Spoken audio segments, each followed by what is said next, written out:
नाही। आपण बघताय माझा मिड डे आणि एक मोठी बातमी आहे। इस्रायलच्या हल्ल्यामध्ये इराणी नौदल कमांडर मारले गेले असा दावा सध्या करण्यात आलेला आहे। इराणचे नौदल कमांडर अली रेजा टंगसिरी यांना मारल्याचा दावा इस्रायलने केलाय।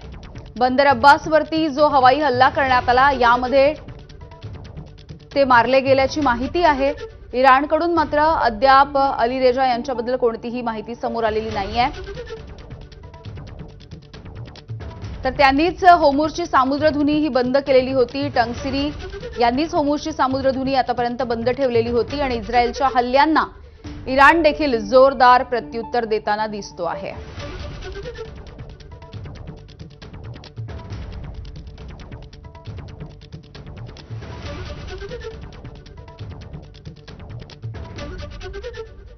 आणि यानंतर इतर सगळ्या महत्त्वाच्या बातम्यांचे वेगवान अपडेट्स घेऊयात बुलेटिनमधून 100 हेडलाईन्स।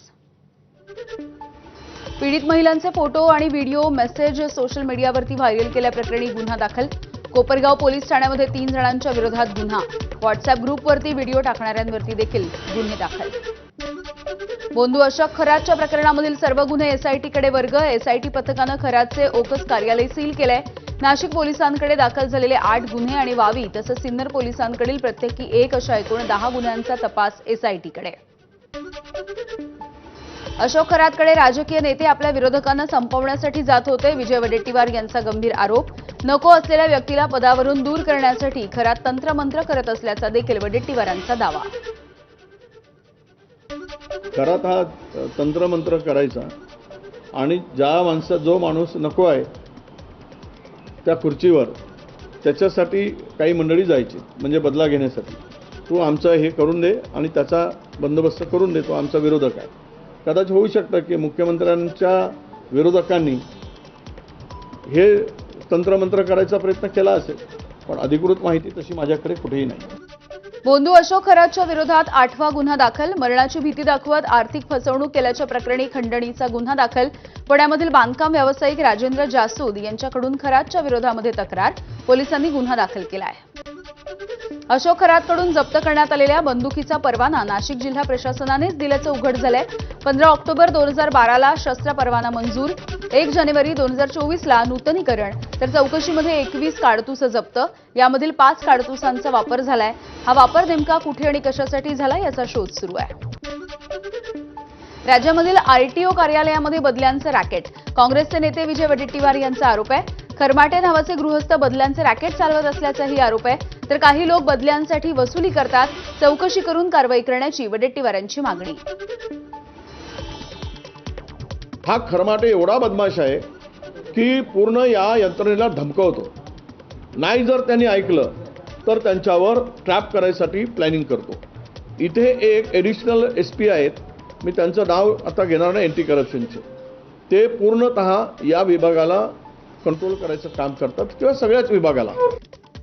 राज्यसभेसाठी पुन्हा संधी न मिळाल्यामुळे प्रियंका चतुर्वेदी संतापल्या। उद्धव ठाकरेंनी बोलावलेल्या बैठकीमध्ये प्रियंका चतुर्वेदी यांच्याकडून संताप व्यक्त।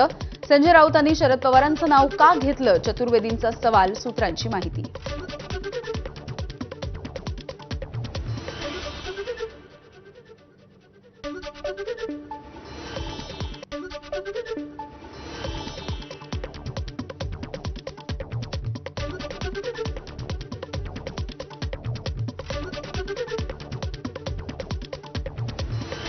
संजय राऊत बोलले म्हणून काय झालं? पक्षप्रमुख म्हणून मी आहे।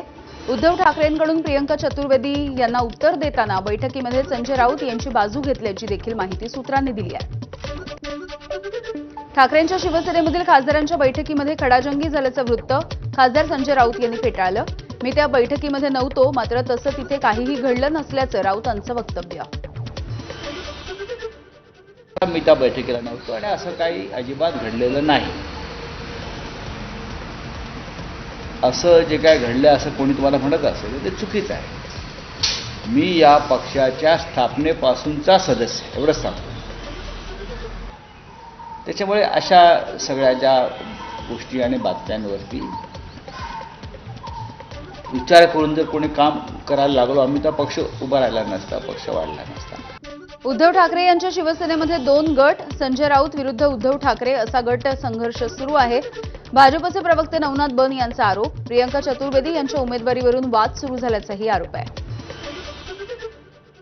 आता उभाटा गटामध्ये थेट दुफळी माजलेली आहे. 2 गट पडलेले आहेत. एका बाजूला जनाब संजय राऊत यांचा गट आहे आणि दुसऱ्या बाजूला आदित्य ठाकरे, उद्धवजी ठाकरे, प्रियंका चतुर्वेदी यांचा गट आहे. उभाटा गटातली ही गटबाजी आता चव्हाट्यावर आली आहे आणि संजय राऊत विरुद्ध उभाटा गट अशा पद्धतीचा सामना बघायला मिळतो. येणाऱ्या काळामध्ये संजय राऊत उभाटा गटाला सोडचिठ्ठी देऊन निश्चितपणे काँग्रेसमध्ये प्रवेश करतील, कारण राज्यसभेची खासदारकी मिळवण्यासाठी त्यांना काँग्रेसची गरज लागणार आहे. आंबा आणि काजू उत्पादक शेतकऱ्यांच्या मदतीवरून राजू शेट्टी यांचा मंत्री नितेश राणेंवरती निशाणा.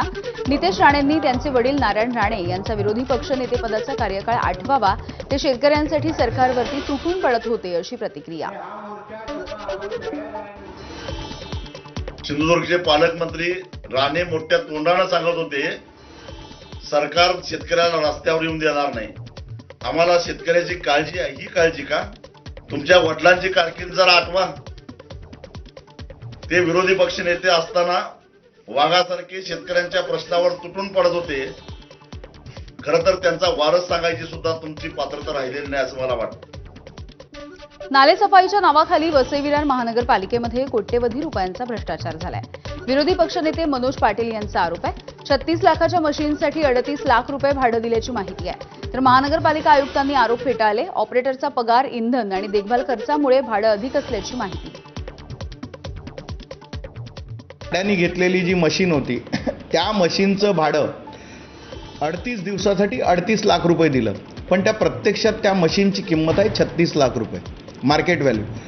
त्याच पद्धतीने हे जी काही नालेसफाई होते त्यामध्ये त्यांनी तुम्ही तासावारी भाडं देण्याऐवजी किती क्युबिक मीटर गाळ काढला, त्या क्युबिक मीटर गाळाच्या अनुषंगाने तुम्ही पैसे द्यावेत. मशिनरीची किंमत 36 लाख असली तरी ती चालवण्याचा, ऑपरेट करण्याचा खर्च, ती मेंटेन करण्याचा खर्च, त्याचं जे डिझेल किंवा जे काही इंधन लागेल त्याचा खर्च, हा खर्च बघता तर खूप जास्त होतो आणि त्याला वर्षभर सांभाळून ठेवणं हे पण एक मोठं काम आहे. त्याच्यामुळे त्यावेळच्या कमिशनरांनी फाईलमध्ये जे लिहिलेलं आहे त्याला पूर्ण स्थायी समितीची रितसर मान्यता घेऊन हे काम केलेलं आहे. मुंबईच्या मालाड मालवणी परिसरामध्ये रामनवमीच्या निमित्तानं भगवे झेंडे लावण्यावरून तणाव. मशिदीच्या समोर झेंडे लावण्यावरून 2 गटांमध्ये तणाव. पोलिसांनी रामभक्तांसह गैरव्यवहार केल्याचाही आरोप आहे. कार्ल्यामधल्या एकविरा गडाच्या पायथ्याशी 2 गटांमध्ये हाणामारी झाली. देवीची चैत्र यात्रा संपन्न झाल्याच्या नंतर कार्ला गडावरून उतरत असताना क्षुल्लक कारणावरून झालेल्या वादावादीमधून दगडफेक आणि हाणामारी, ही सगळी घटना कॅमेऱ्यांमध्ये कैद झाली आहे. पुण्यामधल्या वाघोली परिसरामध्ये पोलीस आणि हिंदुत्ववादी संघटनांमध्ये वाचाबाची. 18 वर्षीय हिंदू तरुणी मुस्लिम तरुणाच्या सोबत पळून गेल्यामुळे हा लव्ह जिहादचा प्रकार असल्याचा हिंदुत्ववादी संघटनांचा आरोप आहे. तरुणीवरती जादूटोणा करून तिला पळवून नेल्याचा देखील आरोप आहे. कल्याणच्या गांधारीचा रिंग रोड परिसरामध्ये 17 वर्षीय अल्पवयीन कार चालकानं सायकल स्वाराला चिरडलाय. या घटनेमध्ये सायकल स्वाराचा मृत्यू झालाय. अपघाताचा थरार सीसीटीव्हीमध्ये कैद झाला. आरोपी मुलासह गाडी मालक असलेल्या आईवरती गुन्हा दाखल. अमरावती पोलीस आयुक्त कार्यालयामध्ये स्वतःवरती गोळी झाडून घेत पोलीस शिपायानं आत्महत्या केली आहे. विजय नागापुरे असं मृत कर्मचाऱ्याचं नाव आहे. या घटनेमुळे पोलिसांच्या दलामध्ये संपूर्णपणे खळबळ माजली आहे. आत्महत्येचं कारण अद्यापही अस्पष्ट. वरळीच्या कमला मिल परिसरामध्ये बेस्टची बस डिवायडरवरती चढल्याची घटना घडली. सुदैवाने कुठलीही जीवितहानी झालेली नाहीये. मात्र डिवायडर तब्बल 2 ते 3 फूट उंचीचा असताना देखील बस त्याच्यावरती चढल्यामुळे नागरिकांनी आश्चर्य व्यक्त केलं आहे. अकोला जिल्ह्यामधील प्रति तुळजापूर समजल्या जाणाऱ्या पारस इथे चैत्र नवरात्रीला प्रारंभ झाला. देवीला चैत्र नवरात्रीच्या निमित्ताने 71 साड्यांचा आहेर. धुळ्यामधील एकविरा देवी मंदिरामध्ये चैत्र नवरात्र उत्सवाला सुरुवात झाली आहे. 1 एप्रिलपासून पांझरा नदीच्या पात्रामध्ये भव्य यात्रा भरेल आणि या यात्रेसाठी पाळणे आणि विविध साहित्यांची दुकानं थाटण्याची लगबग सध्या सुरू झाली आहे. चंद्रपूर शहरामधील महाकाली देवीच्या यात्रा उत्सवाच्या निमित्ताने 51 फुटी ध्वजाचं ध्वजारोहण, हजारो भाविकांच्या उपस्थितीमध्ये ध्वजारोहण पार पडलं आहे. वाशिममध्ये बंजारा समाजाची काशी असलेल्या पोहरादेवी इथे भक्तांची मांदियाळी, नवस पूर्ण करण्यासाठी भक्तांची गर्दी. संत सेवालाल महाराज तसंच जगदंबा देवीच्या मंदिरामध्ये भाविक दाखल. येऊर परिसरामध्ये बाण मारून माकडांना जखमी केलेल्या आरोपींची माहिती सांगणाऱ्यांना वन विभागाकडून बक्षीस जाहीर करण्यात आलंय.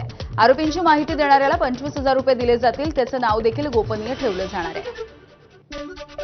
पुण्यामधील राजीव गांधी प्राणी संग्रहालयामध्ये उन्हापासून बचाव करण्यासाठी प्राण्यांसाठी विशेष काळजी घेतली जाते. संग्रहालय प्रशासनाकडून प्राण्यांना दिवसामधून 2 वेळा अंघोळ घातली जाते. कूलर आणि वॉटर फॉगर पाण्याच्या हौदाची देखील व्यवस्था करण्यात आली आहे. गोंदियामध्ये हत्तीच्या कळपानं जलविहाराचा आनंद घेतलाय. गडचिरोलीवरून आलेल्या हत्तींच्या कळपाची गोंदियामध्ये वॉटर राईड. अर्जुनी मोरगावमधील वडेगाव जंगल परिसरामधल्या तलावामध्ये हे हत्ती वॉटर राईड करताना दिसले. सोलापूर जिल्ह्यातल्या मोहोळ तालुक्यामध्ये वादळी वाऱ्यासह अवकाळी पाऊस झालाय. मध्यरात्री जोरदार अवकाळी पाऊस बरसला. पापरी गावासह अनेक गावांमध्ये गारपीट झाली आणि शेतकऱ्यांचं नुकसान होण्याची भीती आहे. कराडमधून कोकणामध्ये जाणारी वाहतूक 2 महिने बंद राहील. 27 मार्च ते 27 मे पर्यंत ही वाहतूक बंद असेल. पाटण जवळच्या धांडे पुलाच्या कामामुळे प्रशासनाचा निर्णय. मलकापूर, आंबाघाट आणि संगमेश्वर मार्गे कोकणामध्ये वाहनं वळवली जाणार आहेत. बीडमध्ये दीपक बोराडे यांच्या सासऱ्यानं केलेल्या आत्महत्येनंतर धनगर समाज आक्रमक झालाय. धनगर बांधवांकडून अहिल्यानगर अहमदपूर महामार्गावरती रास्ता रोको आंदोलन. धनगर समाजाला एसटी प्रवर्गामधून आरक्षण देण्याची मागणी. बांगलादेशच्या पद्मा नदीमध्ये बस बुडाली आहे. बसच्या अपघातामध्ये 23 नागरिकांचा मृत्यू, काही जण बेपत्ता. बस पाण्यामध्ये बुडतानाचा व्हिडिओ कॅमेऱ्यामध्ये कैद झालाय. बांगलादेशच्या राजबाडी इथून ढाक्याला ही बस जात होती आणि फेरीवरती चढत असताना ही बस थेट पाण्यामध्ये बुडाली. आंध्र प्रदेशच्या मार्कुरम जिल्ह्यामध्ये भीषण अपघात झालाय. पालक्कल खाणीजवळ खासगी प्रवासी बसनं टिप्परला धडक दिली आहे. या घटनेमध्ये बस पूर्णपणे जळून खाक झाली. 10 जणांचा मृत्यू झालाय. मुख्यमंत्री चंद्रबाबू नायडू यांनी दुःख व्यक्त केलं आहे. एका लग्नामध्ये यजमानांनी चक्क पाहुण्यांना ज्यूस पाजण्यासाठी पेट्रोल पंप उभारला. या अनोख्या ड्रिंक स्टेशनचा व्हिडिओ व्हायरल होतोय आणि या व्हिडिओमध्ये पाहुणे स्वतः नोझल उचलून आपल्या ग्लासामध्ये ज्यूस भरतायत. राज्यामध्ये गॅसचा तुटवडा आहे तर पेट्रोल आणि डिझेलचा तुटवडा आहे. काँग्रेसचे नेते विजय वडेट्टीवार यांचा दावा. उद्योग आणि व्यावसायिकांना देखील गॅस मिळत नसल्याचा आरोप वडेट्टीवारांनी केला आहे. अनेक ठिकाणी आता उद्योगांना सुद्धा ते शॉर्टेज असल्यामुळे त्याची झळ पोचते.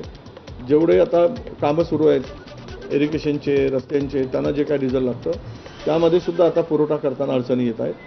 तर हे काही शॉर्टेज नाही हे म्हणणं म्हणजे जनतेला मूर्ख बनवण्याचा धंदा आहे. हिंगोलीमध्ये अनेक पेट्रोल पंपावरचं पेट्रोल संपलंय. अफवांमुळे ग्राहकांनी गाड्यांच्या टाक्या फुल केल्या. त्यामुळे अनेक पेट्रोल पंपावरचं पेट्रोल आणि डिझेल संपलं. तर काही पेट्रोल पंपावरती पेट्रोल भरण्यासाठी ग्राहकांच्या रांगा. चिपळूणमध्ये पेट्रोलसाठी गर्दी. पेट्रोलचा पुरवठा सुरळीत सुरू असताना देखील वाहन चालकांची मोठ्या पेट्रोल पंपांकडे धाव. पेट्रोलसाठी वाहनांच्या रांगा लागलेल्या दिसतात. पेट्रोल डिझेल संपणार असल्याची अफवा पसरली. अकोल्यामधल्या अकोट शहरामधल्या पेट्रोल पंपावरती ग्राहकांनी रांगा लावल्या. सकाळपासून विविध पेट्रोल पंपावरती पेट्रोल भरण्यासाठी अशा रांगा दिसून आल्यात. अहिल्यानगरमधल्या पेट्रोल पंपांवरती देखील अजूनही गर्दी तशीच आहे. पेट्रोल आणि डिझेल भरण्यासाठी रांगा लावण्यात आलेल्या आहेत.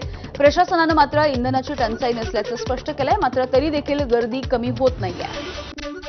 वर्ध्यामधल्या कारंजा घाडगे या गावामधील तरुणानं शक्कल लढवत ऑइल शेगडीमधून गॅस टंचाईवरती मात केली आहे. गॅस तुटवड्यामुळे बंदच पडलेली चहाची टपरी ऑइल शेगडीच्या माध्यमातून सुरू केली आहे. रामेश्वर ठाकूर याच्या कल्पकतेमुळे गॅस टंचाईवरती मात करण्यात आली. गॅस तुटवड्याचा परिणाम नालासोपाऱ्यामधल्या रामनवमीच्या महाप्रसादाला बसलाय. यंदा भाविकांना महाप्रसाद म्हणून पायनॅपल शिरा देण्यात येणार आहे. 23 वर्षांपासून महाप्रसादाची जी परंपरा होती ती आता खंडित होईल. अकोल्यामध्ये आखाती युद्धामुळे गॅसचा तुटवडा. घरगुती गॅस मिळावा यासाठी एजन्सीच्या समोर ग्राहकांच्या रांगा. अनेक ठिकाणी तासनतास रांगा लावूनही सिलेंडर मिळत नाहीये. ग्राहकांचा संताप होतोय. कोल्हापूरमधल्या पेट्रोल पंपावरची गर्दी आता कमी झालेली आहे. प्रशासनानं आवाहन केलं. याला कोल्हापूरकरांनी चांगला प्रतिसाद दिलाय. पेट्रोल आणि डिझेलचा जिल्ह्यामध्ये पुरेसा पुरवठा असल्याची प्रशासनाची माहिती. व्यावसायिक सिलेंडर मिळत नसल्यामुळे रत्नागिरीमधील नाश्ता सेंटर बंद आहेत. बोर्डच लावण्यात आलेला आहे त्या ठिकाणी. एरवी शहरामधील अनेक ठिकाणी नाश्ता सेंटरवरती गर्दी असायची. मात्र सध्या शुकशुकाट आहे. आखाती देशामधल्या युद्धामुळे यवतमाळमधल्या पेट्रोल पंपावरती इंधनाचा साठा संपल्याची अफवा पसरली आणि त्यामुळे वाहन चालकांनी गाड्यांच्या टाक्या फुल केलेल्या आहेत. परिणामी जिल्ह्यामधील 70 ते 80 पेट्रोल पंपांवरचा पेट्रोल साठा संपलाय. त्यामुळे सध्या हे पेट्रोल पंप बंद करण्याची वेळ आली आहे. संभाजीनगरमध्ये एलपीजीवरती चालणाऱ्या रिक्षांची एलपीजी भरण्यासाठी 2 किलोमीटरपर्यंतची रांग लागली आहे. 4 ते 5 तास या रांगांमध्ये उभं राहावं लागतंय. त्यानंतर गॅस मिळतोय. एलपीजी गॅस तब्बल 45 रुपयांनी महागलाय. जालन्यामधल्या पेट्रोल पंपावरती देखील ग्राहकांच्या रांगा. गर्दी कमी करण्यासाठी बाईकला 200 रुपयाचं पेट्रोल देण्याचा निर्णय घेण्यात आलाय, तर कार आणि ऑटोला 2000 रुपयांचं पेट्रोल आणि डिझेल देण्याचा निर्णय. पेट्रोल पंपावरती पोलिसांचा बंदोबस्त आहे. बिलावरती एलपीजी चार्ज लावणाऱ्यांवरती कठोर कारवाई केली जाणार आहे. केंद्रीय ग्राहक संरक्षण प्राधिकरणाचा इशारा. हॉटेल रेस्टॉरंटमध्ये बिलावरती एलपीजी चार्ज, गॅस सरचार्ज किंवा इंधन खर्च वसुली बेकायदेशीर आहे. अतिरिक्त आकारणीवरती प्रशासनाची कठोर नजर आहे. इंधनाची ऑर्डर देऊनही कंपन्यांकडून पुरवठा होत नाहीये. मिरजेमधल्या इंधन डेपोवरती ट्रकनं रांगा लागलेल्या दिसत आहेत. वाहनांची झुंबड उडाल्यामुळे दुचाकीसाठी 200 आणि कारसाठी 500 रुपयांचं पेट्रोल. पैसे भरून सुद्धा पेट्रोलियम कंपन्यांकडून पुरवठा होत नसल्याचा आरोप आहे.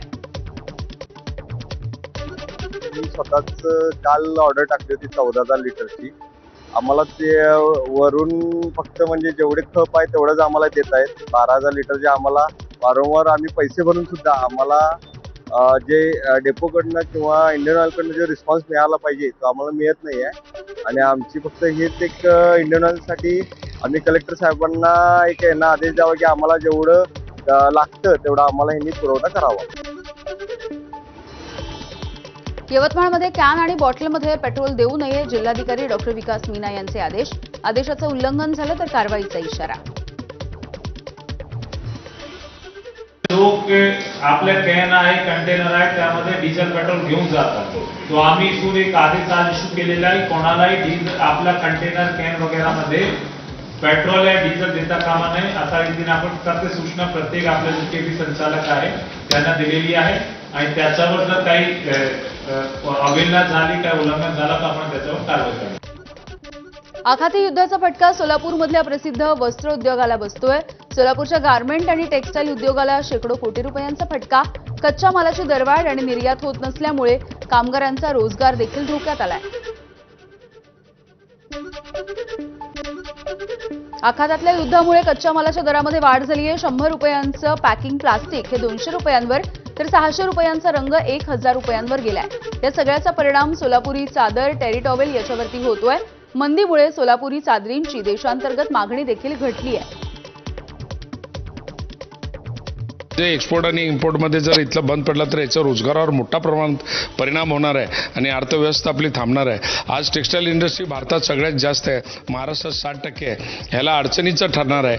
आणि जे एक्सपोर्ट आणि रेडीमेड गारमेंट एक्सपोर्ट थांबल्यामुळं येणाऱ्या काळामध्ये रोजगाराचा मोठा परिणाम या उद्योगावर पडणार एवढं मात्र निश्चित. चीनला जाणारे एलपीजी कार्गो जहाज भारतानं खरेदी केले.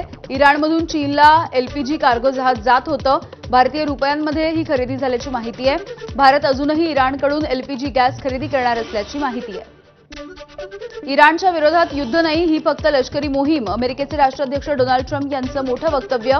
युद्धासाठी अधिकृत मंजुरीची गरज असल्याचं देखील मत त्यांनी व्यक्त केलं. इराणचं रॉकेट पाडण्यात आलंय. जेरुसलेम इथे इराणचं रॉकेट पाडत असतानाचा व्हिडिओ समोर आलेला आहे. इस्रायलनं हे रॉकेट पाडण्यात आल्याची माहिती दिलेली आहे. इराणचे इस्रायलवरती हल्ले सुरू आहे. मध्य इस्रायलमध्ये क्षेपणास्त्रांच्या हल्ल्यानंतर जीवितहानी झाल्याची माहिती आहे. इराणकडून क्लस्टर बॉम्बनं देखील हल्ला केल्याची माहिती. इराणसोबत सुरू असलेल्या युद्धावरती पुन्हा एकदा अमेरिकेचे राष्ट्राध्यक्ष ट्रम्प यांचं विधान. इराणसोबतचं युद्ध आम्ही लवकर संपवणार आणि जिंकणार. आतापर्यंत जगामधील 8 युद्ध आम्ही जिंकले, असा ट्रम्प यांचा दावा. गाझामधील शरणार्थी शिबिरामधून लहान मुलगा आणि त्याच्या वडिलांना इस्रायली सैनिकांनी ताब्यात घेतलं होतं. या दोघांनाही मारहाण करण्यात आली आहे. लहान मुलाला मारहाण करून सोडून देण्यात आलंय. त्याच्या शरीरावरती सिगारेटच्या जखमा आढळल्या, तर त्याचे वडील अजूनही बेपत्ता आहेत. महायुद्धाचा 27वा दिवस आहे. अजूनही हल्ले सुरू आहेत. हिजबुल्लाचा तेल अवीववरती हल्ला, तर इराणनं इराकमधील अमेरिकी तळांवरती हवाई हल्ले केले. इस्रायलचे लेबनॉनमधल्या हिजबुल्लाच्या लक्ष्यांवरती हल्ले सुरू आहेत. एका कमांडरला जिवंत पकडण्यात आलं, तर इस्रायलच्या संरक्षणासाठी लेबनॉनमध्ये सुरक्षा व्यवस्था अधिक मजबूत केली आहे. नेत्यानाहूंची माहिती. हिजबुल्लाचा इस्रायलवरती पुन्हा एकदा हल्ला. लांब पल्ल्याच्या क्षेपणास्त्रांनी तेल अवीवला लक्ष्य करण्यात आलंय. हिजबुल्लाने 7 क्षेपणास्त्र डागली. इस्रायलनं सर्व क्षेपणास्त्र रोखल्याची माहिती आहे. अमेरिकी सैन्याचा इराणवरचा हल्ला सुरू आहे. अमेरिकी सैन्यानं इराणच्या लष्करी तळांना लक्ष्य केलंय. अमेरिकेच्या सैन्यानं या हल्ल्याचा व्हिडिओ देखील पोस्ट केला.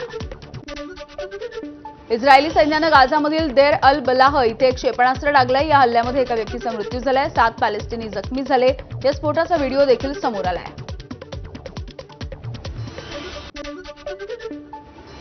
आणि यानंतर या बुलेटिनमध्ये इथेच थांबतोय. बघत रहा एबीपी माझा.